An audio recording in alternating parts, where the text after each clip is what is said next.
Bonsoir mes chers amis, très heureux de vous retrouver après une petite pause estivale et j'espère que, en tout cas pour tout le monde, les vacances se sont bien passées, des vacances surtout enrichissantes, je l'espère, dans le sens, peut-être pas avec nos cours puisqu'on a interrompu un petit peu, mais enrichissantes du point de vue familial. Il faut profiter évidemment de cette période pour vivre plus intensément avec sa famille et profiter de ces moments où il y a moins de pression, on va dire, du travail et du quotidien.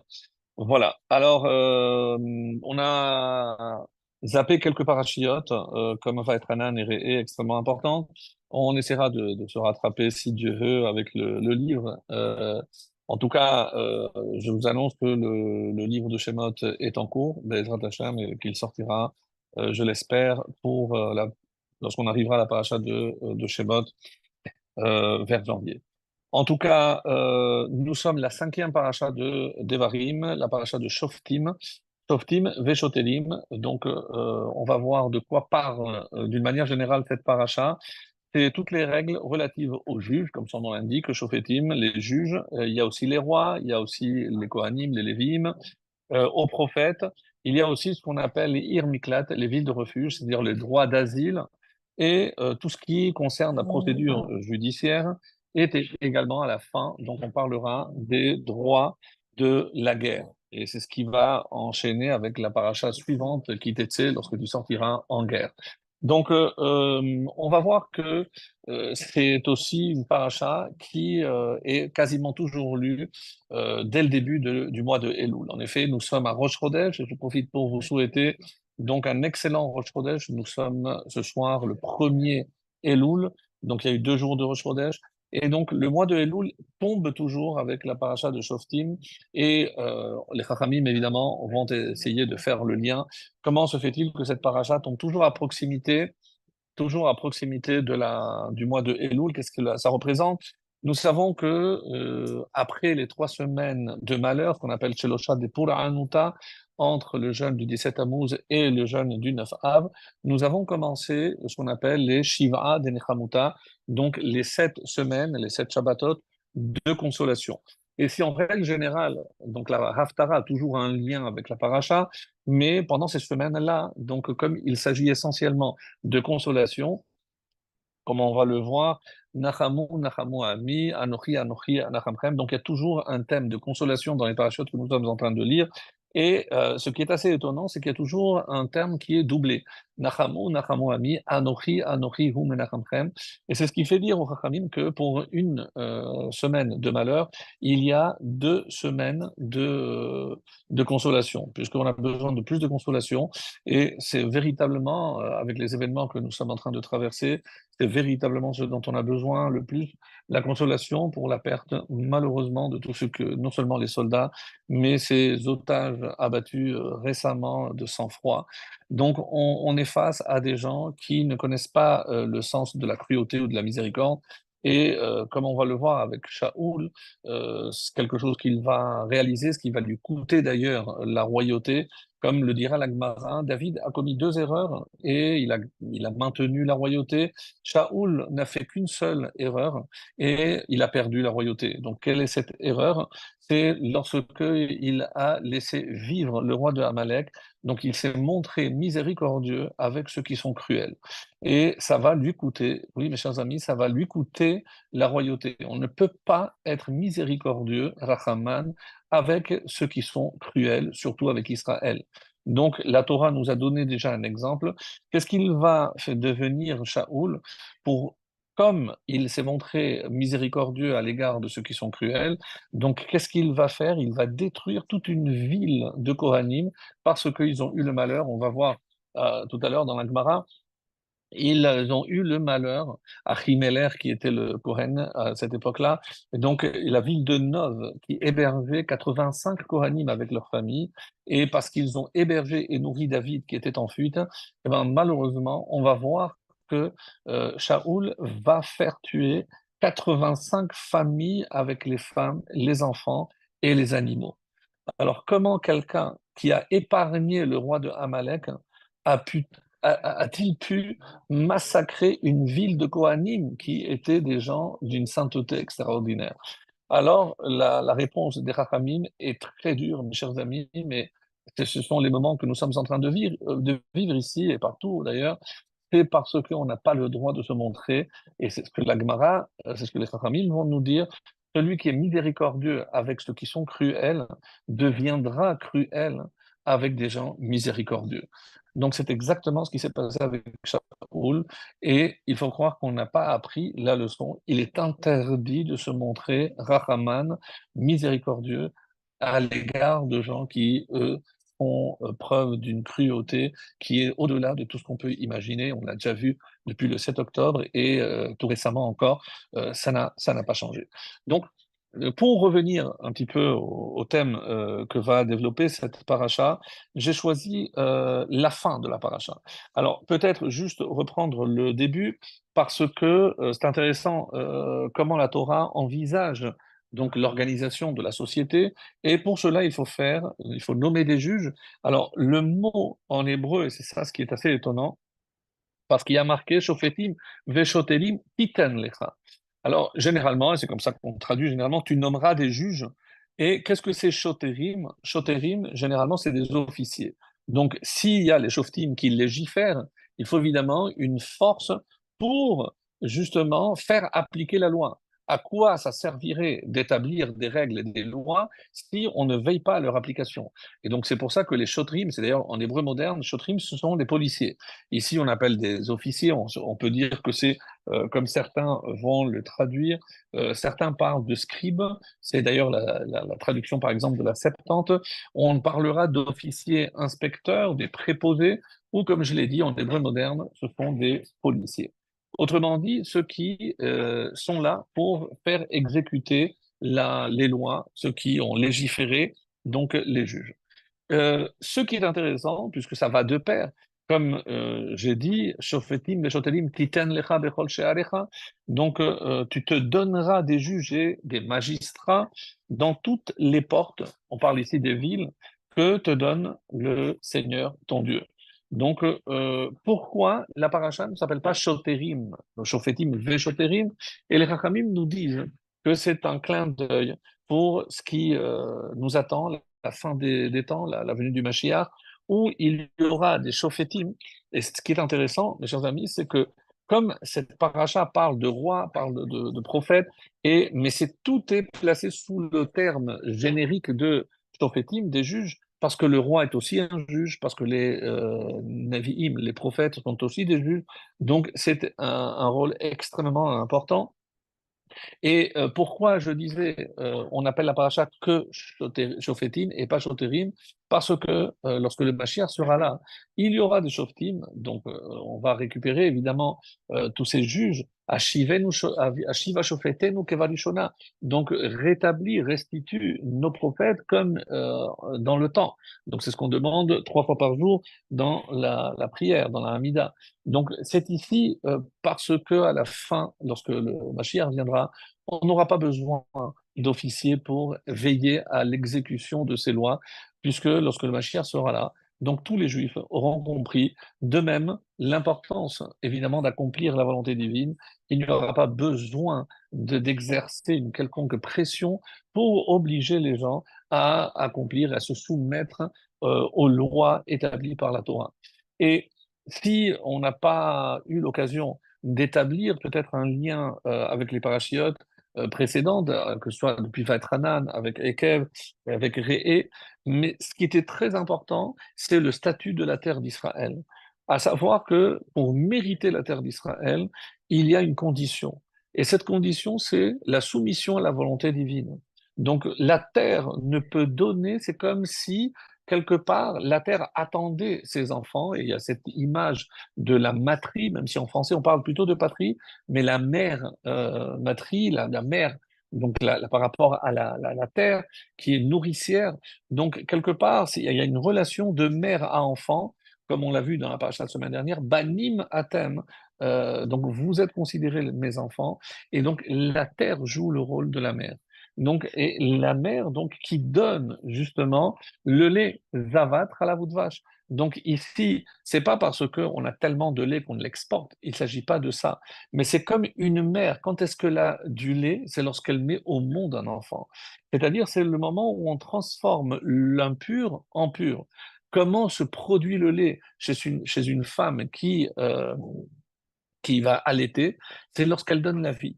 Donc, de la même façon, quand est-ce que la terre, elle va donner du lait? C'est lorsque ses enfants reviennent.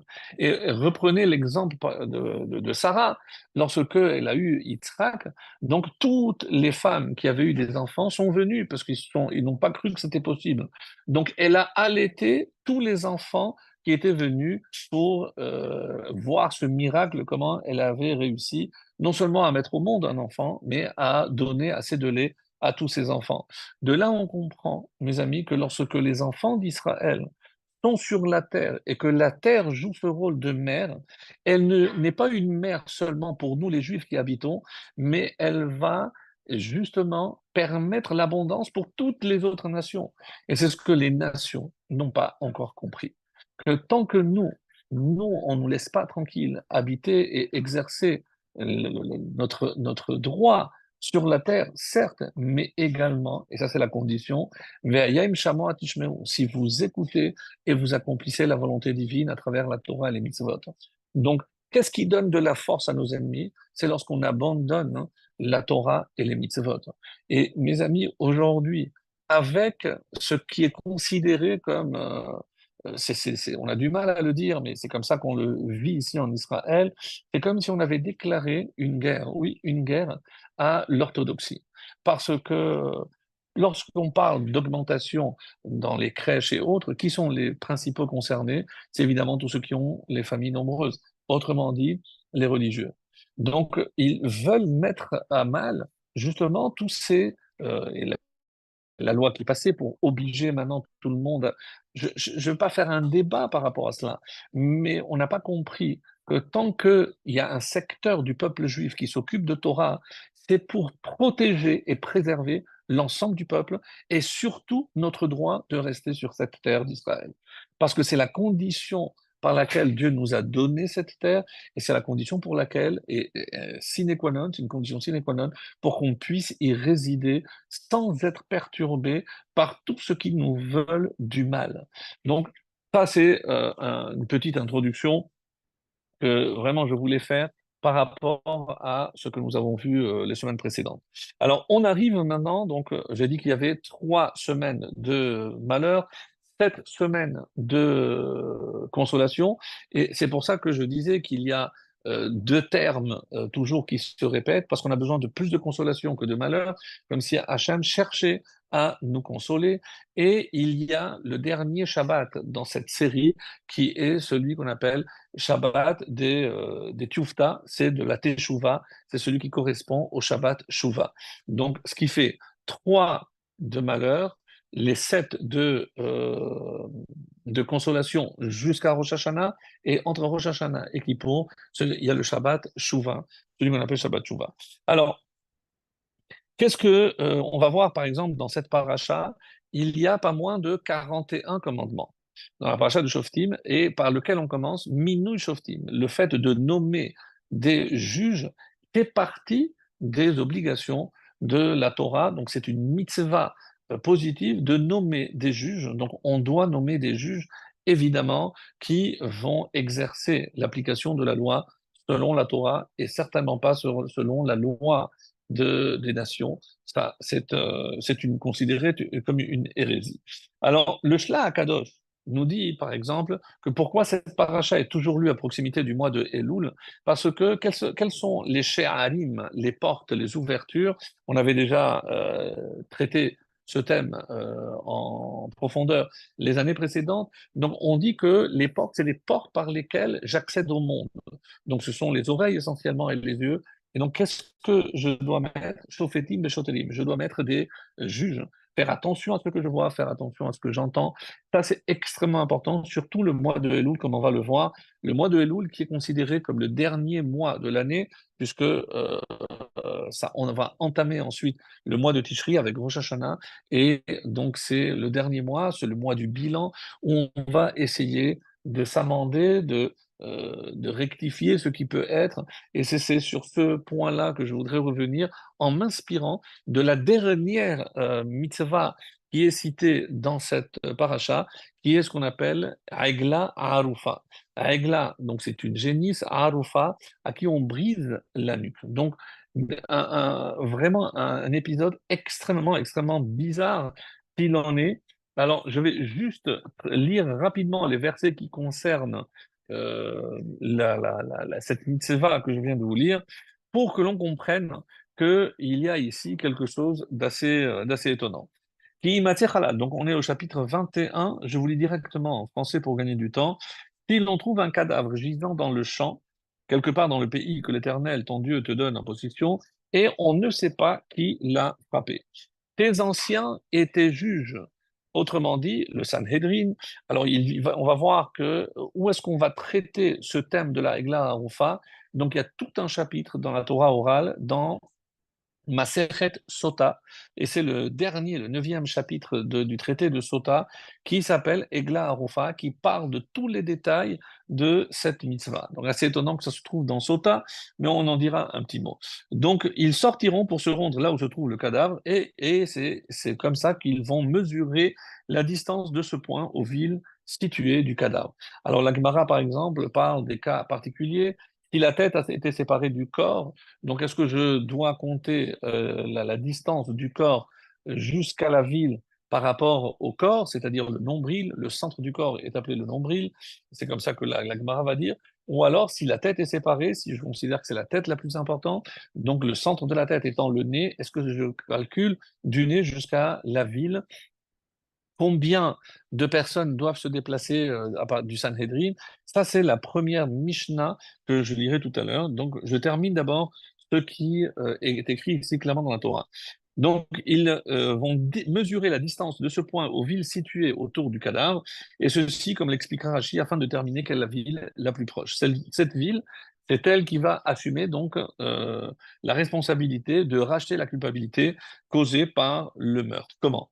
De la ville la plus proche du cadavre, les anciens de cette ville. Maintenant, on ne parle plus de ceux qui sont venus du Sanhédrin de Jérusalem, mais les anciens de cette ville prendront une génisse qui n'a jamais été employée pour le travail, qui n'a jamais tiré de charge à l'aide d'un joug.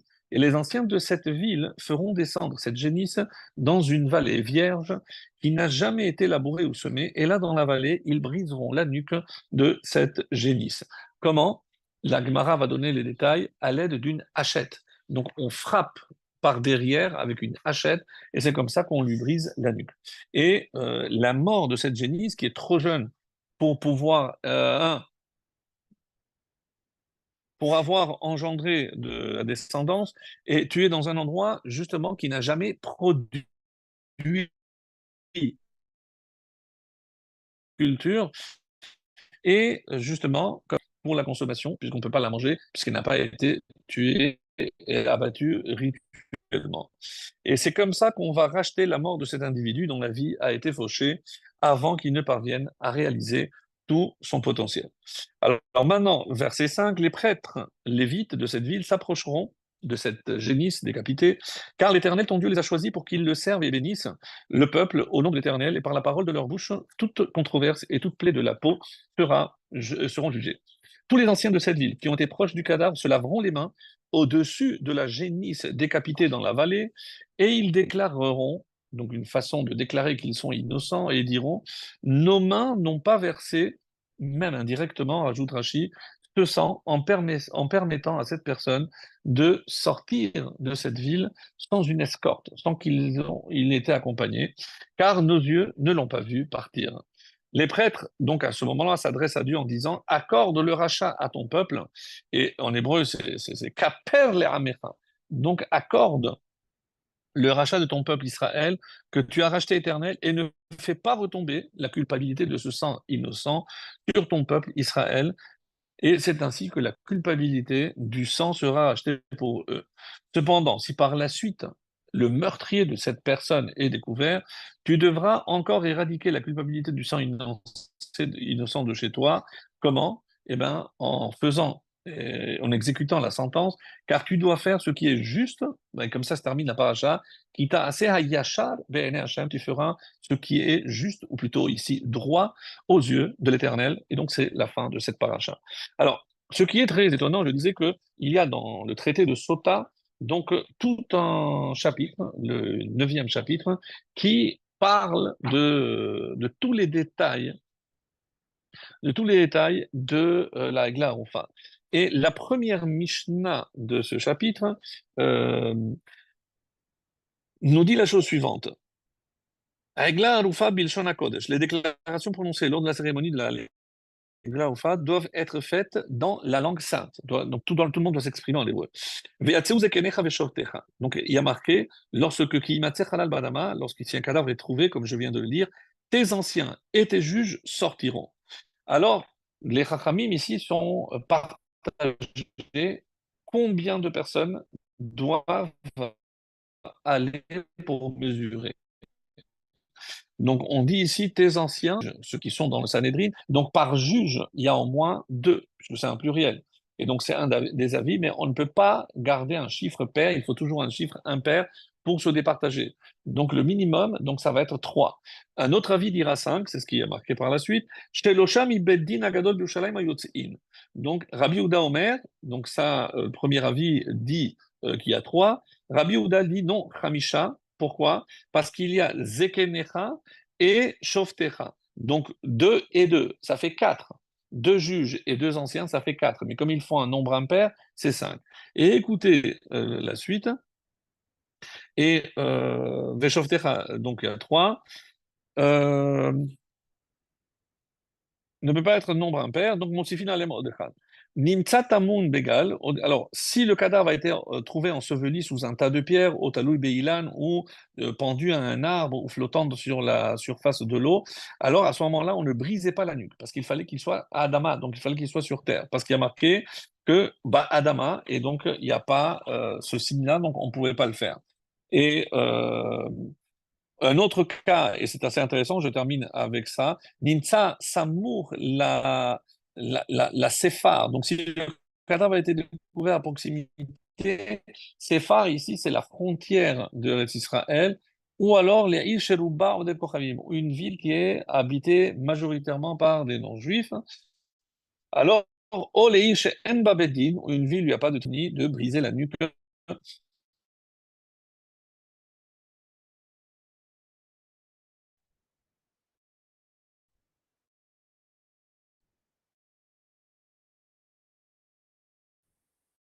Pas bon?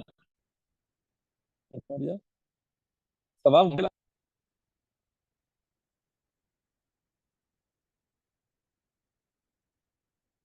Alors, on disait donc à la fin de la Mishnah, et avec ça on va terminer sur cette citation, donc si par exemple la majorité des habitants étaient non-juifs, ou s'il n'y a pas de tribunal, lo hayu orfin, alors on ne brisait pas la nuque, et en modedin ela leish sheyesh ba beddin, on ne peut mesurer la distance donc, du cadavre à une ville que dans la mesure où il y a un tribunal qui siège.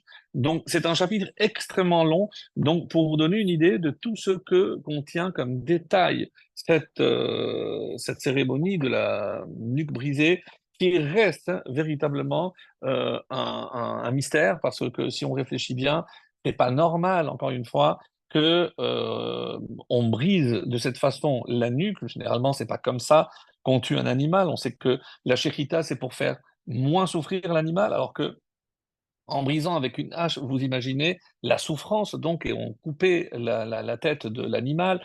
Donc, c'est des choses assez étonnantes.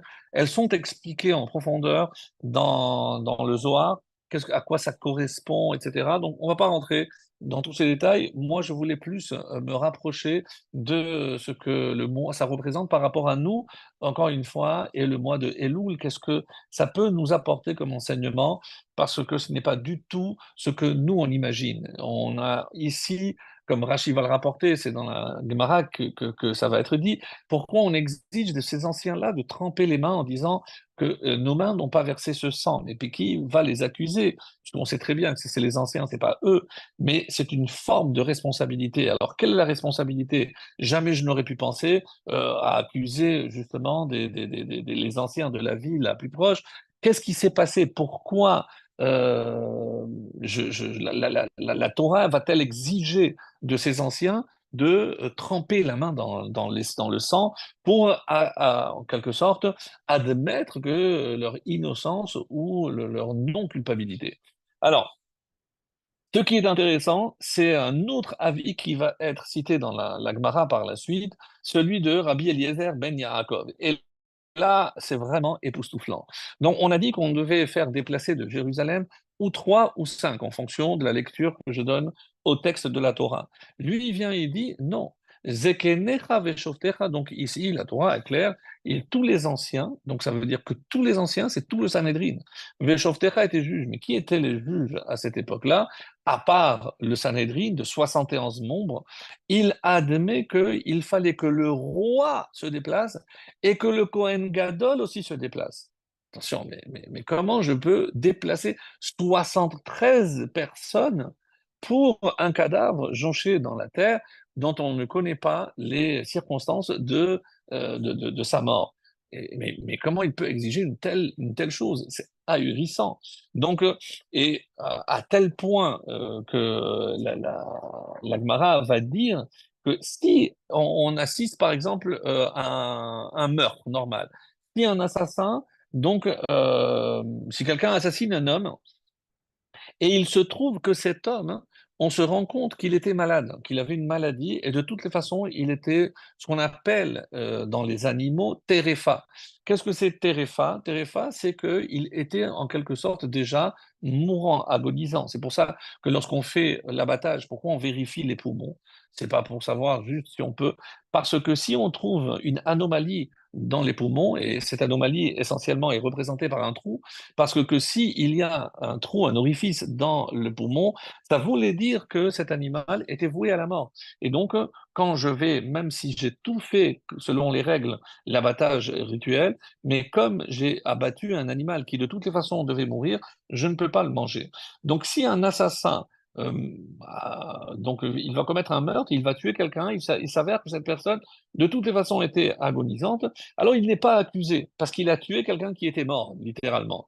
Par contre, si on trouve maintenant une victime, donc comme le cas de la Hegra al-Oufa, de la génisse, donc si cette personne, on se rend compte que les gens disent non, on voit qu'il y avait déjà un défaut, que cette personne de toute façon devait mourir, on fait quand même la cérémonie de la Hegla Aroufa. Qu'est-ce que la Gemara veut nous dire par là? C'est que la Hegla Aroufa est plus important comme cérémonie pour disculper, pour, comme on a dit, acquitter la responsabilité de ces anciens, plus que dans un cas d'un meurtre normal. Donc on comprend l'exigence de Rabbi Eliezer ben Yaakov qui demande le déplacement de tout le Sanhédrin, du roi et du Kohen Gadol. La Gemara a posé la question, mais comment on peut permettre au Kohen Gadol de quitter l'enceinte du temple, etc. Donc, elle va apporter des réponses. Donc, ceux qui veulent connaître tous les détails, donc j'ai dit, c'est dans le traité de Sota, le 9e et dernier chapitre, qui porte le nom Egla Arufa. Donc, tout un chapitre avec tous les détails concernant donc justement cette cérémonie. Alors, ce qui pour nous est important, et c'est là, par exemple, c'est une marloquette qui est très connue, à savoir, hein, c'est la marloquette entre Rabbi Eliezer et Chachamim. Rabbi Eliezer nous dit que Egla bat Shana et Para bat Shnaim. Donc, quand on parle de l'âge que devait avoir ou la Para Adouma ou ici la Egla Arufa. Et donc, il y a une marloquette très connue entre Rabbi Eliezer et, rappelez-vous, pour ceux qui s'en souviennent, cette fameuse Gemara où Moshe a entendu Hachem qui révisait et il citait la vie de Rabbi Eliezer, alors que la halakha, elle est comme Chachamim. Donc, pourquoi Rabbi Eliezer? Donc, bon, c'est tout, on avait expliqué longuement le mérite de ce Rabbi Eliezer qui est descendant de, comme vous le savez, de Moshe. Les Chachamim disent non. Egla bat Shtaim, la Egla, la génisse doit avoir au moins 2 ans et la para, elle doit avoir 3 ans. Donc, il y a une marloquette. Et on va voir, par exemple, dans la halakha, comment Rambam va trancher, selon l'avis des Chachamim, des fois, etc. Donc, parce que, au niveau de la halakha, comme il y a, on a vu dans la Mishnah, une marloquette, déjà combien de personnes doivent se déplacer, etc. Donc, c'est très controversé. Sur chaque point, il y a énormément de détails et ça n'est pas facile de trancher. Où est-ce qu'on a entendu parler pour la première fois de la Egla Aroufa, pour ceux qui s'en souviennent? C'est lorsque Yosef a été vendu, et on sait que le dernier thème qu'il a étudié avec son père, avec Yaakov, c'était précisément la Egla Aroufa. Alors on avait expliqué à l'époque pour quelle raison c'est ce thème-là, parce qu'il l'a abandonné, il l'a lâché, il n'a pas accompagné, et c'est pratiquement ressemblant à ce qui aurait pu ressembler d'ailleurs à un cas de Egla Roufa, puisque il aurait pu mourir lorsque son père l'a envoyé chercher ses frères. Il a failli mourir, et pour lui dire qu'il n'avait pas oublié, il lui a envoyé ce signe en lui envoyant des agalotes, donc des chars, des chariots, des charrettes, et le terme est parallèle, comme Rachid nous l'avait dit, pour lui dire, papa, je n'ai pas oublié la Torah, le dernier thème qu'on a étudié, et j'ai révisé, donc je n'ai pas laissé tomber l'étude de la Torah. Alors, quand on va voir maintenant, c'est ce que je disais, Rachid dans la paracha nous dit, mais quelqu'un va penser que ces anciens, ce sont eux qui ont la responsabilité, et c'est dans Sota, justement, dans même Vav, pour ceux qui veulent aller voir, il y a des lo shafechu, donc c'est la Gemara qui va dire, mais pourquoi on imagine que eux, c'est ce que Rachid va rapporter ici dans notre paracha, on ne l'a pas vu, on ne lui a pas donné, c'est ce qu'on appelle Tzeda Laderer. On aurait dû veiller à l'accompagner jusqu'à la sortie de la ville, et aussi à lui donner des victuailles pour la route. Parce que peut-être, si on avait fait le nécessaire, eh ben, cette personne ne serait pas morte s'il avait de quoi manger. Alors, et je disais que on va faire un parallèle par rapport à la responsabilité qui est celle des anciens. Qui peut imaginer que la Torah cherche à accuser des anciens? C'est inconcevable. Et je suis d'accord que on ne peut pas imaginer que la responsabilité incombe à ces anciens de la ville la plus proche. C'est pour ça que ce sont eux qui vont assumer cette cérémonie en trempant les mains dans le sang, comme on l'a dit. Alors, ce que ce dernier chapitre dans la paracha de Shoftim vient nous enseigner, c'est que la Torah n'a pas du tout la logique humaine. Et ce n'est pas d'après la logique qui est la nôtre, lorsqu'on voit une certaine situation, on se dit que par rapport à ça, le responsable est tel ou tel. Donc pourquoi? Parce que nous, on a notre logique à nous, mais qui n'est pas celle de la Torah. Et c'est pour ça que dans le traité de Sanhedrin, page 104, là-bas, donc l'épisode est très connu, c'est Shaoul qui cherche à tuer David, et Jonathan lui fait un signe, lui dit, écoute, si je te fais ce signe-là, surtout ne viens pas, sauve-toi. Et finalement, David va se sauver. Pendant 3 jours, il n'aura rien à manger, et finalement, il arrive le Shabbat à la ville de Nov, comme on l'a dit tout à l'heure. La ville de Nov, qui était habitée par des Kohanim. Et comme il n'avait pas mangé pendant 3 jours, il leur a dit, est-ce que vous avez quelque chose à manger? Il a dit, non, vraiment, il y avait la famine, c'était terrible, et tout ce qu'on peut te proposer, c'est du lechem apanim, puisque le Shabbat, comme vous le savez, il y avait le changement de pain, et donc ils avaient un peu des pains de la semaine d'avant, et normalement, c'est les Kohanim qui doivent manger, la Gemara pose la question, etc. Donc, encore une fois, plein de détails très intéressants, mais comme il n'avait pas mangé 3 jours, donc il est pikuach nefesh, donc il s'agit de sauver une vie, donc il peut, dans ce cas-là, manger du pain qui est normalement, ne peut être attribué qu'à des Kohanim, qu'à des prêtres. Alors, David donc arrive dans cette ville, et avant de partir, après Shabbat, il lui dit, est-ce que tu as une arme? Et on dit, on a gardé le glaive de Goliath, alors si tu veux le prendre. Et c'est comme ça que David s'est retrouvé avec le glaive de Goliath. Qui était présent dans cette ville? C'est Doeg ha-Adomi. Doeg ha-Adomi était le roche à Sanhedrin, le roche du tribunal de Shaoul, donc un Talmid Chacham, s'il en est, mais il était très fidèle à Shaoul. Lorsqu'il a vu tout ce micmac entre David et Nov, évidemment, il est allé rapporter tout ceci à Shaoul en disant, regarde ce qu'ils ont fait. Shaoul a quand même tenu à vérifier la véracité des affirmations de Doeg, et lorsqu'il s'est avéré que tout ce qu'il avait dit était vrai, il a fait massacrer toute la ville, hommes, femmes et enfants, et les animaux. Donc il n'a rien laissé. Maintenant, la Gemara, donc toujours dans Sanhedrin, se pose la question, qui est responsable? Alors, nous, d'après notre vision des choses, eh ben, le vrai traître ici, celui qui est allé dénoncer, c'est Doeg. On aurait pu même dire la cruauté de Shaoul, qui était aveuglé par la jalousie et qui cherchait à tout prix à faire du mal à David. Et comme ces personnes ont prêté main forte à David, eh ben, il a voulu se venger. Mais l'Agmara a une autre réponse, mes chers amis, qui va nous laisser bouche bée. Parce que, sincèrement, c'est le dernier qu'on chercherait à accuser, eh ben, la Gemara dit, le vrai responsable, c'est Jonathan. Enfin, mais Jonathan, c'est le meilleur ami de David. On dit que quand il compare l'amour à l'amour des femmes, de quelles femmes il parle? De Léa et de Rachel. Puisque n'oublions pas que David descend de Léa par Yehuda et que Shaoul descend de Binyamin, donc par Rachel. Donc regarde ces femmes, nos ancêtres, qu'est-ce qu'elles ont fait entre elles? Donc Rachel a laissé la place à Léa et Jonathan a dit à David, eh bien, nous on fait comme nos ancêtres, moi je te laisse la place, je te laisse la royauté. Donc c'est d'ailleurs une phrase qui a été très mal interprétée par rapport à une mauvaise lecture évidemment de cette phrase. Donc, et comment je peux imaginer que David et que Jonathan est le responsable de tout ce qui s'est passé? Eh bien, écoutez ce que l'Agmara va dire.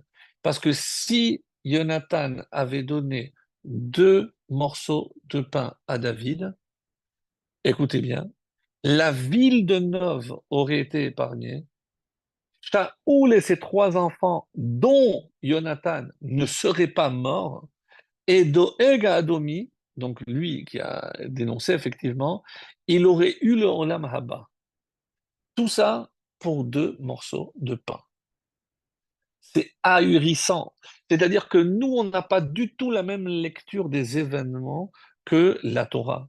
La Torah, les Chachamim, à travers elle, veut nous faire comprendre que la responsabilité, ben, je ne la cherche pas en surface. Je vais voir véritablement, alors même si ça paraît tellement insignifiant, parce que vous êtes en train de me dire, mais vous vous rendez compte que c'est par rapport à un petit détail pareil, eh bien, 85 familles de Kohanim vont perdre la vie et Shaoul sera aussi condamné, il mourra dans la guerre avec ses 3 enfants.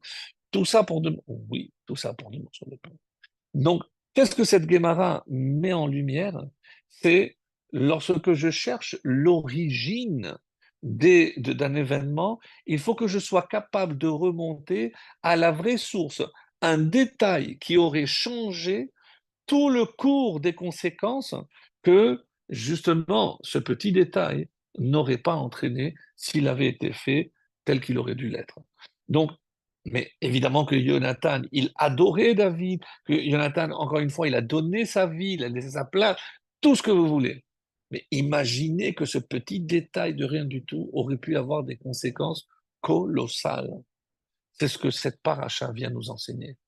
Parce que comment je peux accuser, ou la Torah peut-elle accuser les anciens de cette ville? Mais en quoi ils sont responsables? C'est parce qu'ils n'ont pas cherché à voir si cette personne qui partait l'accompagnait, parce que elle aurait été protégée, parce que elle était faible. On n'a pas vérifié s'il avait de quoi manger sur la route. Il aurait pu manger. D'autres détails, d'autres exemples de ce que je viens de dire, parce que c'est vraiment ahurissant. Alors, il y a un détail très important qui est donné par exemple, le Rav Eliashiv. Le Rav Eliashiv nous dit que Noah, au moment où Dieu lui a demandé de construire la Teva, l'arche, il a dit Kinim ta'aset Teva. Kinim, littéralement, c'est des nids. Alors, des niches. Autrement dit, il y avait, comme vous le savez, à part les 3 étages, il fallait mettre des séparations, des cloisons entre toutes les différentes espèces, entre les familles, puisqu'il avait 3 enfants mariés, etc. Donc, mais pourquoi utiliser ce terme de kinim? Kinim, c'est pour les oiseaux. Et Rabbi Eliezer, encore lui, puisqu'on va le citer souvent, quel rapport? Et il donne ceci qui est rapporté dans Midrash Rabbah, au chapitre 31. Kemo aken metaer et ametzora, de la même façon que le nid. Quel nid ici? Parce que rappelez-vous, le Metzora, celui qui est frappé de cette plaie qu'on appelait la lèpre, qu'est-ce qu'il fallait pour se purifier? Il fallait qu'il apporte deux oiseaux, un qui était égorgé, l'autre qui était libéré, etc. Donc, de la même façon qu'il est purifié par le biais de ces oiseaux, car Hateva metaeret et noir. Et c'est comme ça que la Teva, l'arche, va purifier Noir. La question que le Rav Eliashiv pose, mais je ne comprends pas, mais de quelle impureté il doit être purifié Noir? Qu'est-ce que Noir doit faire? Encore une fois, n'oublions pas que Noir est le seul qui est appelé dans la Torah tzaddik. Et si on cherche un tzaddik, c'est vrai que dans une haftara, on parlera de Yosef à tzaddik, mais c'est dans le Na. Dans la Torah, le seul qui est appelé tzaddik, c'est Noir. Mais c'est étonnant. Alors, quel est le lien? D'abord parce que Noir n'est pas impur, il n'est pas considéré comme un Metzora. Pourquoi il a besoin de cette purification? C'est la question que pose le Rav Eliashiv dans son livre de commentaires sur la paracha. Et, et il dit comme ça. Il cite la Gemara dans Arachin, on avait parlé longuement de ça dans la paracha Tazria Metzora. Donc pourquoi cette fameuse lèpre pouvait-elle survenir chez un homme, chez un individu? Et on avait donné 7 cas où on pouvait être frappé justement de cette lèpre. Parmi les plus connus, et c'est pour ça qu'on a longuement parlé, c'est le Lashon Hara. Mais il y a d'autres, notamment Tarut Ayin, quelqu'un qui a une étroitesse de vue, c'est-à-dire quelqu'un qui ne veut pas le bien de l'autre, mais au contraire, donc il a un très mauvais œil sur le bien ou les biens qui appartiennent à l'autre. Gassou Taroua, quelqu'un qui est vulgaire, grossier. On avait parlé aussi de Avodazara, quelqu'un qui, et évidemment, celui qui fait la vraie Avodazara, il est passible de la peine de mort. Mais ça, c'est encore une fois Avisaraïou. C'est ce qui ressemble à l'Avodazara. Et il y a aussi Shfichut Damim. Et là encore, évidemment, vous allez me dire, mais bon, Shfichut Damim, celui qui commet un meurtre, il est coupable, il subit la peine de mort. Donc tout ceci donc, nécessite évidemment une longue explication, mais c'est tout ce qui est assimilé au meurtre, tout ce qui est assimilé à la Avodazara. Et c'est comme ça que le Rav Yashiv va poser la question, mais quoi, Shfichut Damim Mamash, mais on parle ici de vraiment verser le sang? Non, évidemment non. Mais et quel exemple qu'il apporte? Il rapporte l'exemple de notre paracha. Yadenu lo shaferu et adamazé. Nos mains n'ont pas versé ce sang. Mais on le sait très bien qu'ils n'ont pas versé ce sang, puisque c'est quelqu'un d'autre qui l'a tué, on a tué un cadavre. Mais il est évident comment ils s'expriment. Donc, ce que la Torah dit, nous, on n'a pas versé le sang. Mais c'est-à-dire ici, parce qu'on n'a pas accompagné cet homme et on n'a pas veillé à ce qu'il ne lui manque rien pour la route, c'est comme si on avait versé du sang. Et alors, quand le Zohar raconte cette anecdote, quand Hachem vient et dit, sache Noir que je vais envoyer un déluge et je vais exterminer tout ce qui vit sur terre. Quelle est la seule question que Noir a posée? Et moi, t'inquiète pas, toi et ta famille, vous serez épargné et à cet effet, il faudra construire une arche. Et grâce à cette arche, vous aurez la vie sauve. Alors maintenant, une fois que l'année est écoulée, donc il sort de la Teva, il sort de l'arche, et devant une telle désolation, il pose une question. Hachem, comment tu n'as pas eu pitié de tes créatures? Et qu'est-ce qu'Hachem lui répond? Choté chez Kamocha, mais tu es un véritable stupide, un sot. C'est maintenant que tu poses la question.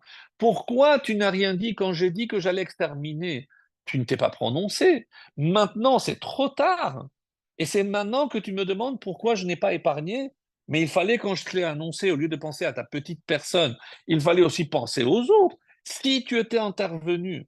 Donc c'est comme si ne pas prier pour le bien-être de l'autre, vient ici le Rav Eliashiv et nous dit, c'est comme chez Damim, parce qu'il avait la possibilité de sauver les autres et qu'il n'a pas levé le petit doigt, on considère qu'il est responsable de la mort de tous les humains. Et je ne sais pas si vous imaginez jusqu'où ça va. Et donc, il a besoin d'une purification parce que comme s'il s'est rendu coupable de verser le sang de tous ceux qui sont morts. Donc tu as besoin maintenant d'une purification.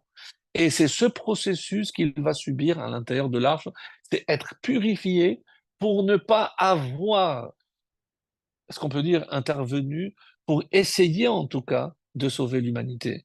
Et le Zohar affirme que s'il avait demandé d'épargner, Hachem l'aurait écouté. Et c'est ça qui est ahurissant, mes amis, parce qu'on est en train de dire quelque chose ici qui fait dresser les cheveux sur la tête. Mais quel pouvoir on peut, par la simple parole, par l'empathie que je peux sentir pour l'autre, lorsque pour des petits détails. Jonathan aurait pu donner deux baguettes, deux morceaux de pain. Il aurait sauvé toute une ville, il aurait sauvé Shaoul.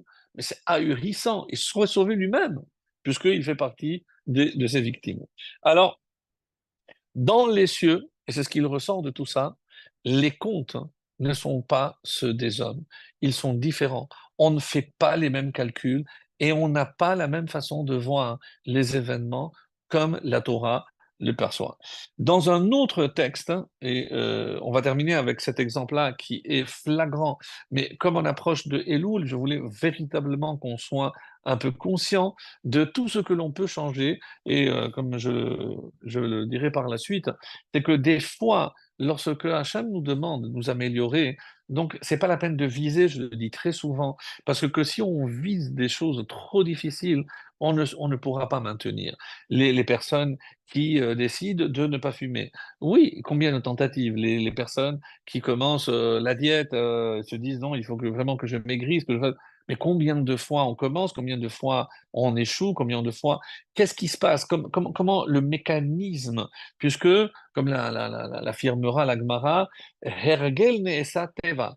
Donc, quelque chose qui finalement devient une habitude, c'est la nature. Donc, c'est très difficile d'aller contre la nature. Quelqu'un, une fois, a eu une idée géniale. Il a dit, si tu veux faire le régime, alors si tu n'arrives pas à ne pas manger, essaye de ne jamais faire la bracha, boré, miné, mezonot. Donc, tu enlèves les gâteaux, tu enlèves les pâtes, exactement tout ce qu'il faut. Donc, essaye de dire pendant un an, je ne fais pas boré mini maisonnette. Et tu vas voir que sans le vouloir, tu vas t'imposer un régime. Bon, ça, je ne sais pas si ça marche, donc ceux qui veulent essayer me tiendront informé. En tout cas, une autre anecdote ici importante, c'est celle qui est rapportée dans Ta'anit, la page 21, concernant un personnage qui est considéré comme le maître de Rabbi Akiva, qui s'appelait Nahum Ish Gamzo. Alors, une histoire véritablement à faire dresser les cheveux sur la tête. Donc, pour certains, je suis sûr qu'on l'avait déjà entendu au moins une fois. De quoi s'agissait-il? Il s'agit de Nahum Ish Gamzo qui se retrouvait sans bras, sans jambes, aveugle et avec Shekhin, et en plus frappé d'une épidémie. Alors, lorsque la Gemara raconte les détails, si vous voulez aller voir en plus, avec plus de détails, allez voir la Gemara, on dit qu'ils étaient obligés de placer des récipients d'eau pour empêcher les fourmis, puisque, je ne sais pas si vous imaginez, mais il n'avait aucun moyen d'éloigner les fourmis de lui ou les insectes d'une manière générale. Et donc, ils ont décidé finalement de le faire déménager, ses élèves, de le faire déménager dans une autre maison où il y avait un premier étage pour éviter justement le problème des insectes. Et ils lui ont dit, donc on va vous amener dans l'autre maison et après on viendra chercher les affaires. Il a dit non. D'abord, vous prenez toutes mes affaires et ensuite vous viendrez me prendre. Alors les élèves un peu étonnés, ils lui ont dit, maître, mais pourquoi? C'est parce que cette maison, elle ne tient pas. Si elle tient, c'est grâce à moi. Si moi je sors, tout va s'effondrer et donc forcément, vous n'aurez plus la possibilité de venir chercher les affaires. Et c'est effectivement ce qu'ils ont fait. Ils ont déménagé toutes les affaires. Dès qu'ils l'ont pris, ils sont sortis, la maison s'est effondrée. Alors ils ont dit, maître, mais un maître comme vous, mais comment vous pouvez vous trouver dans une situation pareille? Il a dit, non, c'est moi qui ai demandé. Et c'était quoi lorsqu'il était en déplacement pour aller voir son beau-père, il me semble, et il avait trois ânes chargés de nourriture, de boissons, etc. Et lui, il était sur un troisième âne et il a croisé un pauvre qui lui a dit, écoute, est-ce que tu as quelque chose à manger? Et il lui a dit, attends, je descends de l'âne. Le temps qu'il est descendu de l'âne, il va vers le pauvre, il était mort. Il était mort de faim, il était mort. il a commencé à se lamenter. Hachem, je te demande, ces jambes qui ont tardé, ben, enlève-les-moi. Ces mains qui n'ont pas donné à temps pour sauver cet homme, et ses yeux qui ont vu. Et Dieu a exaucé tout ce qu'il a demandé. Donc il s'est retrouvé sans les jambes, sans les mains et sans la vue. Catastrophe. Alors, et on se demande, mais enfin, mais c'est pas qu'il lui a dit, je ne te donne rien. Mais pourquoi il a mérité ça? Pourquoi il s'est infligé? Et il a simplement dit, attends. Alors il y a un commentaire qui dit, comme il savait que c'était une période de famine, il aurait dû avoir à portée de main de quoi se nourrir. Comme ça, si quelqu'un lui demandait, il fallait donner. Donc, encore une fois, nous, on va se dire, de notre point de vue, mais c'est exagéré. C'est pas qu'il a dit, je te donne rien, crève. Passe de shalom. Il lui a dit, attends, je descends de l'âne. Mais il s'apprêtait à lui donner. Donc, pourquoi s'infliger autant de souffrance? Parce qu'il considère, et si de son point de vue, justement, et alors, c'est pour ça que dans l'histoire, il y a un détail très important, quand il a dit, euh, et c'est pour ça que il a demandé aussi de placer une chaise pour le roi Hiskia. Non, pardon, ça c'est Rabbi Yochanan. Donc non, non, excusez-moi. Donc ici, donc qu'est-ce qu'il a dit? Parce que je ne me suis pas dépêché pour lui donner à nourrir, c'est comme si j'avais versé son sang. Et c'est l'expression qui est utilisée ici, Ke'ilu shofer damim. Donc un autre exemple où on voit que la façon de juger est extrêmement, c'est pour ça que toute cette paracha de Shoftim, donc la loi telle que la Torah la conçoit n'est pas du tout de la même façon que nous on peut la concevoir. On parle aussi dans Ketubot, la page 67, que Rabbi Nehemia est un pauvre qui est venu le voir et il lui a demandé il dit, qu'est-ce que tu voudrais manger? Je lui dis, je voudrais un steak. Il lui dit, écoute, je suis désolé, mais nous, on mange une soupe aux lentilles. Alors, il a dit, bah, écoute, s'il n'y a que ça, on dit qu'il a mangé les lentilles et il en est mort. Oui, c'est comme ça que c'est rapporté. Alors, il est mort. Rabbi Nehemia, il a dit, c'est moi qui l'ai tué. Et on dit, c'est celui que Rabbi Nehemia a tué. Pourquoi? Qu'est-ce qu'il aurait dû faire? Ben, il aurait dû aller chercher un morceau de viande pour cette personne. Mais vous imaginez si chaque pauvre vient ici avec ses exigences et que moi je vais aller, alors que moi-même je n'ai pas de viande. Oui, ici, il était question de vie ou de mort. Parce que il se trouve, c'est comme ça qu'on explique là-bas dans la Gemara, que c'était un riche, mais c'était quelqu'un de très riche qui s'était appauvri, qui avait l'habitude de manger, etc. Et donc, et c'est la raison pour laquelle donc il en est mort, même si nous, on a du mal à comprendre qu'on puisse accuser Rabbi Nehemia d'un tel acte. Et Rabbi Akiva nous dit, dans le traité de Nedarim, que celui qui ne rend pas visite à un malade, qu'est ilou chofer damim, c'est comme s'il versait son sang. Puisqu'il est écrit que chaque personne qui rend visite à un malade lui enlève un soixantième de la mort. Donc, si je ne vais pas lui rendre visite, je ne lui enlève pas ce soixantième. Donc, c'est comme si je contribuais à sa mort, chas shalom. Et en connaissant Rabbi Akiva, pour qu'il puisse affirmer une telle chose, c'est quelque chose d'ahurissant. Mais encore une fois, parce qu'on n'a pas la même vision des choses. Donc, visiter, c'est pas simplement pour s'acquitter d'un bon devoir. Non, c'est véritablement celui qui ne le fait pas. D'après Rabbi Akiva, c'est considéré comme s'il versait son sang. Si Chas de Shalom, il lui arrivait quelque chose. Alors, donc, par rapport à cela, on peut rapporter ce que le Zohar nous dit, que Kol HaKohes, puisque c'est pas dans la Torah, pas dans le Gemara, c'est le Zohar qui dit Kol HaKohes ke ilu oved avodazara. Quand on a dit qu'il y avait l'Avodazara, on a dit, mais celui qui fait l'Avodazara, il est coupable de mort. Non, mais on ne parle pas de quelqu'un qui se prosterne devant des idoles, non. On parle de quelqu'un qui n'a pas réussi à se contrôler, qui s'est énervé, qui a insulté, donc il est grossier, etc. Donc il s'est emporté, et celui qui s'énerve, celui qui se met en colère, qui est Ilu Oved Avodazara, c'est comme s'il faisait de l'Avodazara mamash. Alors, quel cas on parle aussi de Oved Avodazara? Alors, par exemple, on dit que celui qui est Mevazet Amoadot, celui qui ne considère pas l'importance des jours de fête, comme c'est rapporté d'ailleurs dans Pirkei Avot, hein, Mevazet Amoadot. Mevazet Amoadot, c'est pas simplement parce qu'on ne respecte pas le Yom Tov, non, on ne respecte pas le Chol HaMoed. Parce qu'on sait très bien qu'à Chol HaMoed, les mi-fêtes, il faut bien s'habiller, il faut bien manger, etc. Celui qui ne fait pas ça, c'est comme s'il faisait Avodah Zarah. Vous vous rendez compte? Celui qui est Ma'alim Einav Me'atzedaka. S'il sait que, par exemple, il y a un pauvre qui arrive, qui va rentrer pour demander de l'argent, moi, ce que je fais, je sors de l'autre côté pour ne pas qu'il me casse les pieds, ou alors je fais semblant de faire le schéma ou des trucs, juste pour ne pas donner. Mais donne 2 pièces, donne 1 pièce. Mais je ne peux pas faire semblant de ne pas voir les besoins de l'autre, parce que c'est une forme de cruauté, et on dit que celui qui fait cela, donc c'est comme s'il faisait de la avoda zarah. Oui, il faisait de la vodazara, c'est comme ça que c'est rapporté. Alors, euh, vous vous rappelez certainement cette histoire hein, de cette femme qui, en parlant de la Tzedaka, ça m'est venu puisque c'était avant Rosh Hashanah, et donc c'était une année de famine terrible, et avant Rosh Hashanah, donc il y a un pauvre qui se présente dans la maison de quelqu'un, et il lui dit, écoute, est-ce que tu peux me donner quelque chose? Je lui dis, écoute, il me reste 1 pièce, et c'est pour casser le jeûne de Tzom Gedalia. Je lui dis, écoute, toi tu me parles de Tzom Gedalia, moi je n'ai rien pour Rosh Hashanah. Je lui dis, écoute, il me reste 1 pièce, alors je te la donne. Alors il lui donne la pièce. Et sa femme entend du bruit, elle sort en courant, elle dit, qu'est-ce que tu as fait? Je lui dis, la pièce, comment? etc. Blablabla. Et il commence à s'énerver, etc.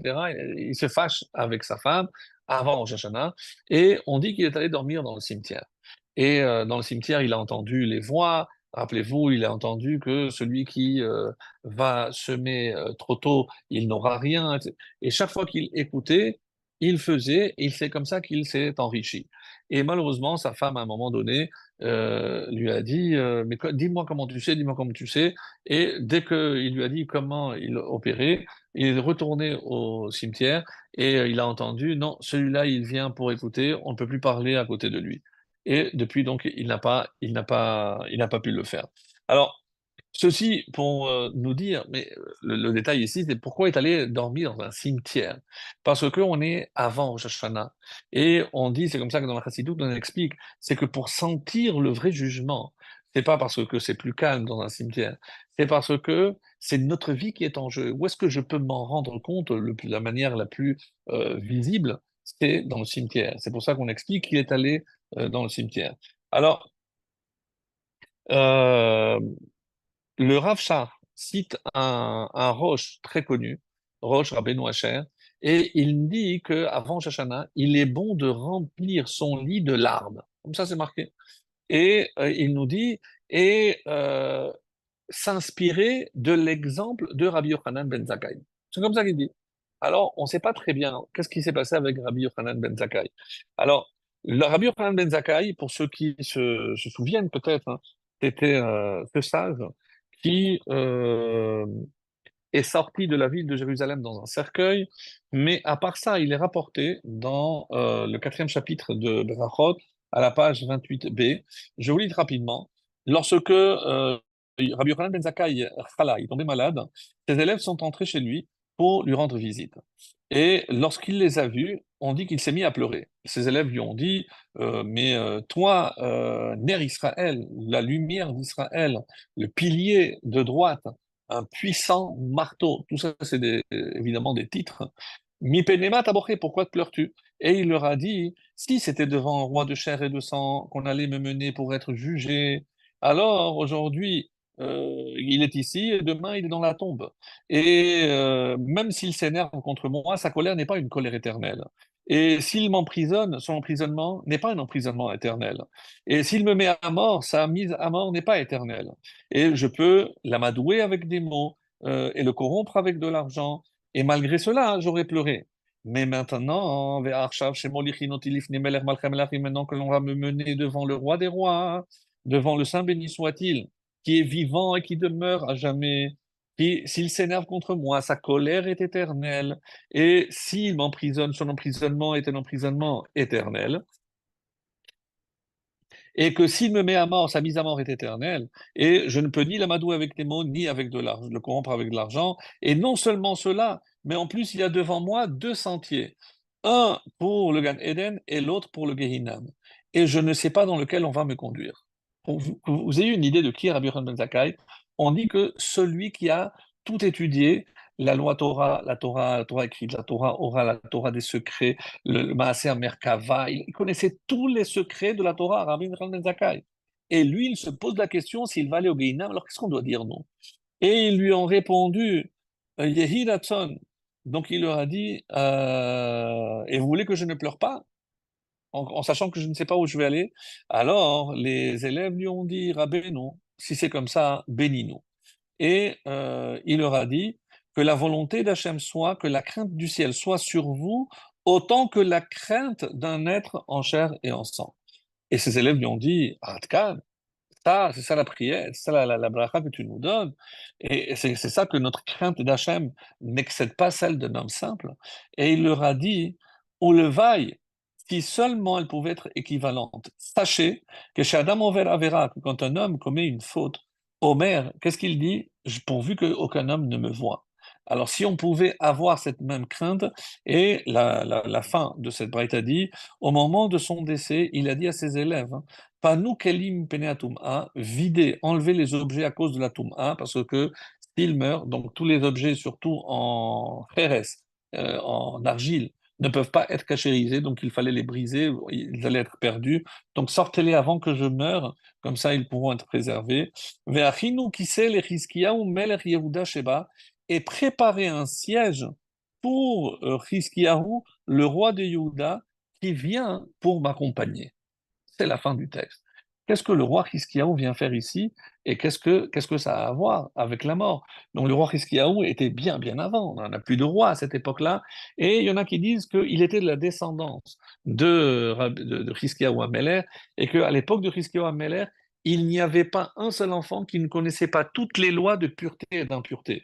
Il n'y avait jamais eu un niveau d'étude de Torah comme sous le roi Hiskiaou. Et donc, comme c'était son ancêtre, et on sait que lorsqu'on arrive dans le monde de la vérité, donc nos ancêtres les plus illustres viennent à notre rencontre, et c'est comme ça qu'il y a une explication qui dit que c'est pour ça que c'est le roi Hiskiaou qui viendrait pour l'accueillir. Alors, il y a eu, donc ça c'est l'épisode qui est connu. Maintenant, il y a dans Masechet Gittin, c'est les fameux textes qu'on lit à Tisha B'Av sur la destruction du temple, on dit que Rabbi Yochanan Zakkai était encore enfermé. Qu'est-ce qui s'était passé? Il y avait des juifs qui s'appelaient les Birionim. Pour pousser tous les juifs à la révolte contre les Romains, ils ont brûlé toutes les réserves. Et plus personne ne pouvait ni entrer ni sortir. Ils étaient vraiment très, très, très stricts. Et Rabbi Yochanan voulait sortir. Il a demandé à un de ses neveux qui faisait partie des Birionim, il lui a dit, écoute, tonton, la seule façon de sortir, c'est dans un cercueil. Et dis à tes élèves de faire attention parce qu'ils voudront te transpercer. Dis qu'il s'agit de Rabbi Yochanan. Alors, fais une mise à mort, une mise en scène, pardon, de ta mort pour que ça a l'air plus crédible. Donc, il a fait semblant de tomber malade, et etc. Donc, Rabbi Yochanan ben Zakkai, bon, mais qui était encore en parfait état. Ils ont voulu vraiment le transpercer et ils ont dit, vous rendrez des comptes devant un tel parce que c'est Rabbi Yochanan ben Zakkai qui est ici, et ils l'ont laissé sortir. Dès qu'il est sorti, il est allé voir Aspasianus, on traduit généralement par Vespasien, il lui a dit, mon roi, mon roi. Elle a dit, je dois te mettre deux fois mise à mort, une parce que je ne suis pas roi, et tu me traites de roi, et si je suis roi, pourquoi tu n'es pas venu avant? Et à ce moment-là, il y a un soldat qui est rentré, et il lui a dit, voilà, le César vient de mourir, vous avez été nommé le nouveau César, le nouveau roi. Alors quand il a vu ça, et il avait mis une botte, et comme on dit qu'il a enflé, il a dit non, appelez quelqu'un d'humble, et il lui a donné un truc pour pouvoir enlever la botte, et il lui a dit, bon, maintenant, demande-moi ce que tu veux. Qu'est-ce que Rabbi Yochanan a demandé? Il a demandé trois choses. Et parmi ces trois choses, un médecin pour Rabbi Tzadok, puisque Rabbi Tzadok, depuis la destruction du temple, on dit qu'il jeûnait des séries de 40 jours. Il était tellement maigre que quand il avalait quelque chose, on le voyait dans l'estomac.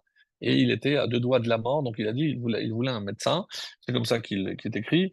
Il voulait aussi préserver la dynastie de Rabban Gamliel, puisque c'était du roi David, et pour préserver aussi la dynastie de David et du Mashiach, et il a demandé la ville de Yavne avec ses sages. Et il a eu tout ce qu'il a demandé. La question que posent tous les Rachamim, c'est pourquoi il n'a pas dit je voudrais que tu rentres avec tes soldats maintenant que tu es roi, laisse-nous, ne détruis pas Jérusalem, ne détruis pas le temple, et maintenant tu peux partir. Alors, quelle est la demande? Pourquoi, et je vous rappelle d'où on est sorti, c'est qu'on doit remplir notre lit de larmes et s'inspirer de la demande de Rabbi Yochanan ben Zakkai, d'être pardonné. Mais pardonné de quoi? Rabbi Yochanan ben Zakkai a toujours vécu avec un complexe énorme. Est-ce que j'aurais dû demander de préserver la ville de Jérusalem? Est-ce que si j'avais demandé de ne pas détruire le temple, il m'aurait écouté? Ou alors, comme les Chachamim l'expliquent, tafasta merubé lo tafasta. Si je vais demander trop, eh ben, je n'aurai rien. Alors, il a misé moins, donc préserver la dynastie de David, c'est magnifique, préserver les sages de Yavne et préserver la vie de Rabbi Tzadok qui était un tzaddik gamo. Alors, et c'est pour ça qu'il dit que si c'est vrai que j'ai raison et que de toutes les façons je n'aurais pas obtenu, je veux que vous placiez un trône pour que le roi Hiskiaou vienne à ma rencontre. Et si c'est lui qui vient me chercher, c'est la preuve que je n'ai rien à me reprocher.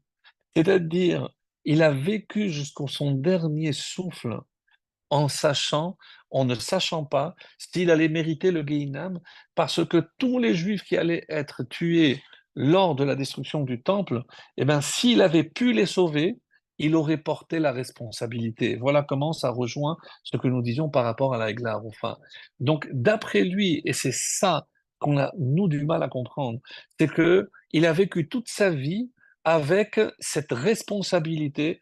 Est-ce que j'aurais pu sauver tous ceux qui sont morts lors de la destruction du temple? Est-ce que si j'avais demandé le temple, donc si c'est le roi Hiskiaou qui vient à ma rencontre, c'est la preuve que j'ai fait ce que j'avais à faire et je ne pouvais pas faire plus. Et c'est comme ça que certains l'expliquent.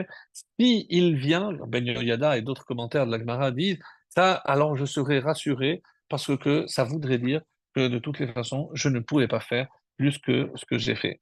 Et ça, mes amis, c'est un petit peu quand on dit qu'il faut commencer par des petits détails, parce que et c'est comme ça que c'est rapporté dans le Tour, donc Rabbi Yaakov Ben Asher, il nous dit, et en citant toujours Rabbi Eliezer, et c'est étonnant, que le Tour dans les Hilchot Rosh Hashanah, donc on commence maintenant Rosh Chodesh Elul, et on va commencer dès jeudi matin avec les Selichot. Tania Bepirke Rabbi Eliezer. On enseigne dans le chapitre de Rabbi Eliezer ben Hurkenos. À Rosh Chodesh Elul, Amar HaKadosh Baruch Hu le Moshe, Ale Elai Hahara, monte les 40 fameux jours, ou pour obtenir le pardon et le deuxième table. Les kabel, luchot acharonot, ve'evi le shofar b'machane, et faites sonner le shofar. On dit que c'est là qu'on a l'habitude de commencer à sonner le shofar avec les sichot depuis Rosh Chodesh Elul. Chez Moshe ala lahar, shelo yit'u od achar avoda, et attention, pour qu'il ne se laisse plus entraîner derrière la avoda zara. Lachen yitkinu chazal sheyu togin berosh chodesh elul, bechol shana veshana, vechol chodesh, et c'est pour ça que les chachamim ont instauré de sonner le shofar à partir de cette date-là, et jusqu'à Rosh Hashanah, Kedele Hazhir Israël she'atu teshuva, pour inciter le peuple juif, les enfants d'Israël, à faire teshuva. Comme c'est marqué, Mitakar shofar ba'ir, ve'am lo yecheladu, si on sonne le shofar et le peuple ne va pas trembler, ve'kedele arvev Satan, et aussi pour tromper le Satan, comme c'est marqué là-bas, quel est le besoin de s'inspirer de Rabbi Eliezer? Pourquoi je dois faire référence à l'enseignement de Rabbi Eliezer qui n'est même pas une halakha, puisque les pirkei de Rabbi Eliezer, ce ne sont pas des halakhot. Et encore une autre question qui est dit, regardez qui est le premier sage qui est cité dans la Torah orale. La Torah orale, ben, c'est dans Masechet Brachot que nous avons lu, mais Ematai Kor'in et Shema Be'arvit, Mishacha Kohanim Nichasim Lechol B'Turatam, divrei Rabbi Eliezer. Donc le premier avis qu'on donne, c'est Rabbi Eliezer. Et on se demande pourquoi Rabbi Eliezer a eu le mérite d'être cité pour les halachot de Rosh Hashanah, de Rosh Chodesh Elul, et pour la première Mishnah dans la tradition orale. et l'explication de Rav Masterdorf, donc un ouvrage qui s'appelle Korban Letorat Yamim, sur les Yamim Noraim, au nom du Beth Israël. Lorsqu'on regarde Pirkei Rabbi Eliezer, de quoi parlent les deux premiers chapitres? Donc, Toldot Chayav. On nous parle de sa vie. Et rappelons-le rapidement, qui était Rabbi Eliezer? Son père était très riche. Il lui a dit, papa, moi, je ne peux plus continuer à travailler, je veux aller étudier la Torah. Et il a commencé Begil Esrim Veshmone. Et il était à l'âge de 28 ans, il ne savait rien. Il était en train de labourer et il pleurait à chaudes larmes parce qu'il voulait étudier la Torah. On dit qu'il a eu le mérite de la révélation de Eliyahu Hanavi. Et Eliyahu Hanavi lui a dit, va à la yeshiva de qui? Rabban Yochanan ben Zakkai. Oui, le même dont on vient de parler tout à l'heure. Et Rabbi Yochanan, il est arrivé là-bas. Et Ad, Shesiksek Batora Ve'amar Alav Rabo, jusqu'à que son maître ait dit sur lui, Bor Soud chez Enome Abetipa. C'est comme un puits complètement étanche qui ne laisse pas sortir aucune goutte. Tout ce qu'il apprend, il retient. Quelqu'un d'exceptionnel. La reine, c'est pour ça que les halachot de Yamim Noraim, et surtout la Mishnah, elle commence par Tanya Bepirkei Rabbi Eliezer. Qu'est-ce qu'on vient nous enseigner? Écoutez bien ça. Les olam, chez les olam, lo meuchar lishtanot velashuv bitshuva ulhagia lidiat Torah. Parce qu'il n'est jamais trop tard pour faire teshuva et pour commencer à étudier la Torah. Et c'est le message essentiel du mois de Elul et de Rosh Hashanah. Donc, il n'est jamais trop tard. Quel est notre problème? C'est qu'on voit ça comme gravir une montagne. On se dit, mais jamais on va réussir. C'est extrêmement difficile. Pourquoi ils ne l'ont pas envoyé chez un maître quelconque? Mais Rabbi Yochanan ben Zakkai, c'était le maître par excellence, alors que lui, il n'avait jamais touché une mara, il ne connaissait rien. Comment on peut imaginer que c'était à lui qui allait faire justement... on ne peut pas imaginer que c'était lui qui allait à faire tout ce travail. Alors, et c'est comme ça que la réponse ici, et c'est rapporté aussi dans Etz Chaim, donc de Rabbi Chaim Vital, sur Rosh Hashanah. Et il dit que Elul, nous on connaît les Rachet Evot, que on dit généralement Anil et Dodi et Dodili, comme on l'a souvent dit, parce que le roi est dans les champs, il est plus proche de nous, etc.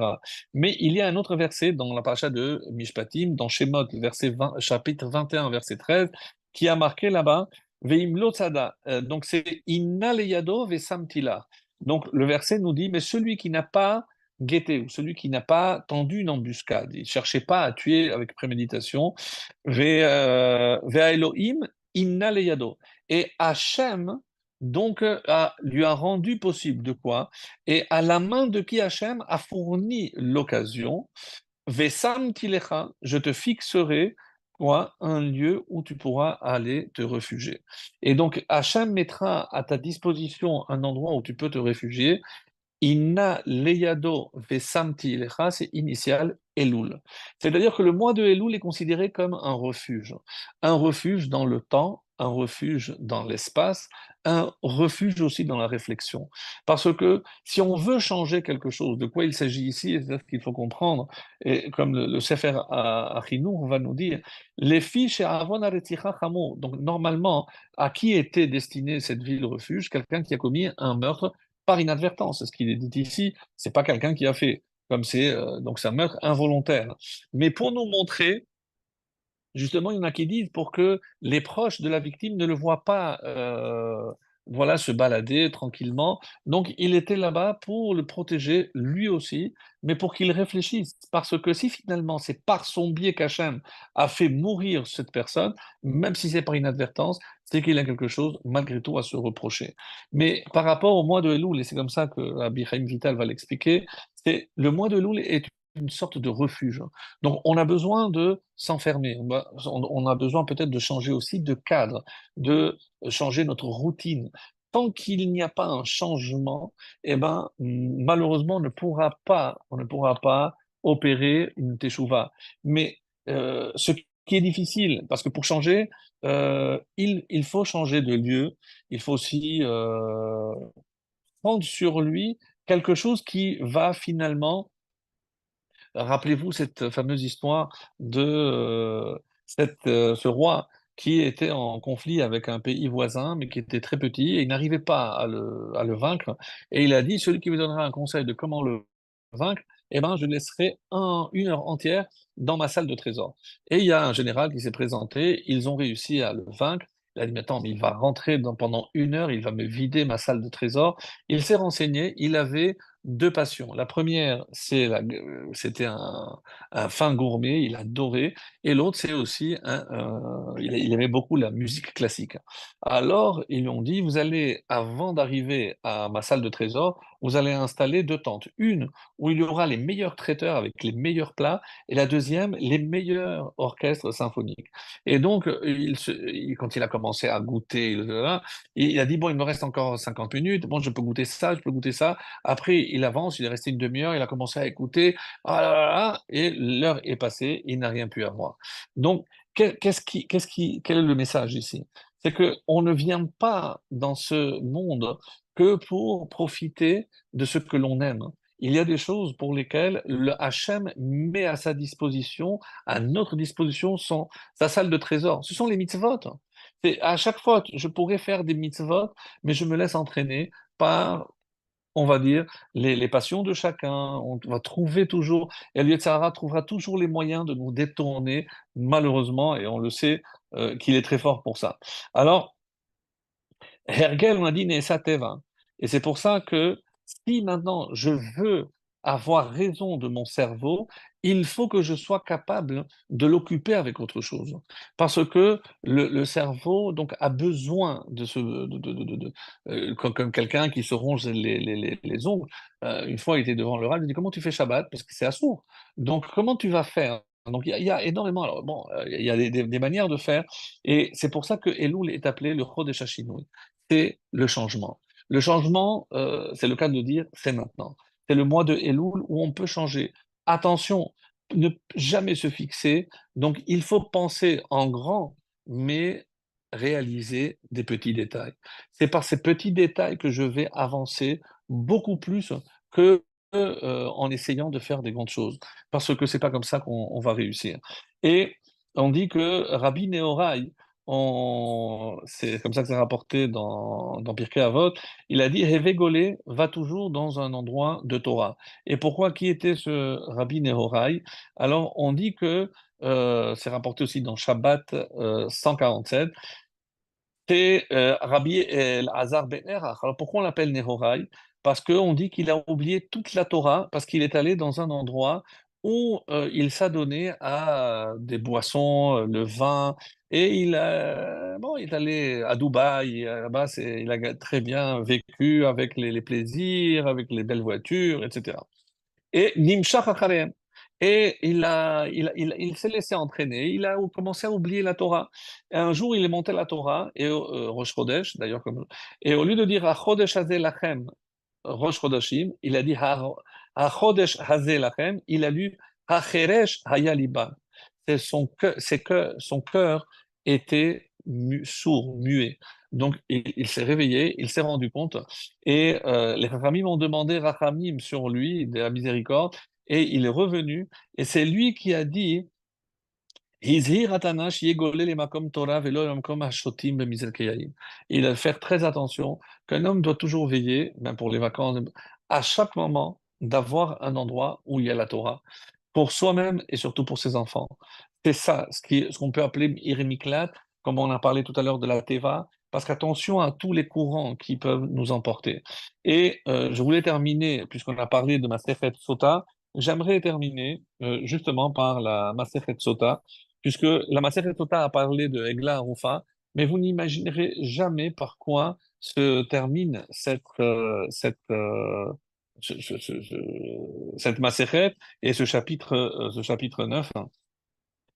Et je vous lis un passage que, évidemment, vous avez déjà entendu, j'en suis certain. Et voilà ce qu'il dit. Be'ikevot Meshicha. Dans la période qui va précéder la venue du Mashiach, qu'est-ce qui va grandir? L'insolence. Ve'yoker Ya'amir. Et les prix vont flamber. Et si vous voulez une meilleure preuve, venez en Israël, vous allez vous percevoir qu'on est vraiment dans la période qui précède. Ensuite, la vigne donnera son fruit et pourtant le vin, il sera cher. Le gouvernement se tournera vers, marqué ici, les minutes, vers l'hérésie. et ve'en tochachot, il n'y a pas de réprimande. Bet va'ad liznut, ce qui autrefois était un lieu de réunion, sera utilisé pour la prostitution. Je ne donne pas de détails. Ve'agalil yecherav, la Galilée, le nord, sera détruit. Ve'agavlan yisom, et le Gavlan, c'est rapporté ici dans les explications que c'est le nom d'une localité comme ça c'est rapporté dans Saïdrin, et on mentionne Gval dans les régions limitrophes au sud. Comprenez ce que ça veut dire? C'est que, et qu'est-ce qui va se passer? Va être désolé. Cet endroit dans le sud va être désolé. Ve'anshe hagvul yesovevu meir leir. Et les gens qui habitent aux frontières, eh ben, celle du nord ou celle du sud, ils vont errer d'une ville à l'autre. Donc, tous les déplacés. C'est impressionnant. Et je vous assure qu'il faut lire Masechet Sota, donc le chapitre qui s'appelle Eglin Rufa. Ve'anshe hagvul yesovevu. Ve'lo yechonenu. Mais ils ne seront pas secourus. Ve'chokhmot, on attend qu'ils puissent rentrer chez eux, et pour l'instant, c'est pas le cas. Ve'chokhmot sofrim tisara, la sagesse des scribes. Ici, les scribes, comme l'expliquent les commentaires, c'est l'expression qui désigne les érudits de la Torah. Donc la sagesse va s'abîmer. Ve'ir echet im asu, et ceux qui craignent la faute seront méprisés. On va les obliger à ne pas continuer à faire ou ce qu'ils auraient voulu.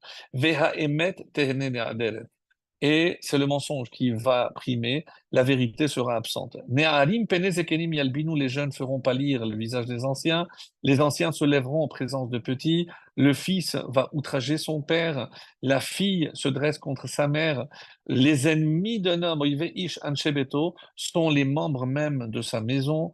Pene ador ke pene akelev, le visage de la génération est comme la face d'un chien. Rabben enomit bayesh, le fils n'a plus honte en présence de son père. Et sur quoi pouvons-nous nous appuyer? Ella yeshlanu leishaen al avinu shebasharim. Le seul sur qui on peut s'appuyer, c'est sur notre Père qui est au ciel. Et pour la petite anecdote, pour conclure, qu'est-ce que ça veut dire que la face, c'est celle du chien? Donc voilà ce que le commentaire dit ici. On n'aura pas honte. Le visage de la génération renvoie aux riches et comme ça, qui seront impitoyables et refuseront l'aumône à leurs frères démunis, tels ces chiens qui refusent de partager la viande qu'ils ont trouvée. Rav Elchanan Wasserman cite dans un texte qui s'appelle Contras Ikeveta de Meshicha une explication qu'il attribue au Chafetz Chaim. Qu'est-ce que c'est le visage de la génération? Ce sont les chefs. Un chef doit guider fermement son peuple et lui apprendre à distinguer le bien du mal. Mais à l'époque pré-messianique, les soi-disant dirigeants vérifieront d'abord si leur opinion plaise à la masse avant de les exprimer, comme un chien qui regarde derrière lui pour voir si son maître suit. En tout cas, une chose est claire, mes chers amis, et ça peut nous servir de consolation, puisqu'on a dit qu'on est dans les 7 semaines de consolation. Lorsqu'on voit ce texte et qu'on voit la Hagla Aroufa, c'est parce qu'on n'a pas compris comment les contes du ciel se font, et surtout, si on doit compter sur quelqu'un, En lanu neishaen ella al avinu shebashamayim. Qu'Hachem nous vienne en aide, qu'il ouvre les yeux à ceux qui ne voient pas encore la vérité. Et si c'est vrai que pour l'instant c'est le mensonge qui prime, non seulement en Israël, mais surtout dans le monde, mais qu'Hachem fasse régner la vérité dans le monde. Et c'est comme ça que Hachem émet, Tolato émet. Donc c'est à ce moment-là que non seulement tous nos frères verront où se trouve la vérité, mais toute l'humanité, ce sera le temps du Mashiach.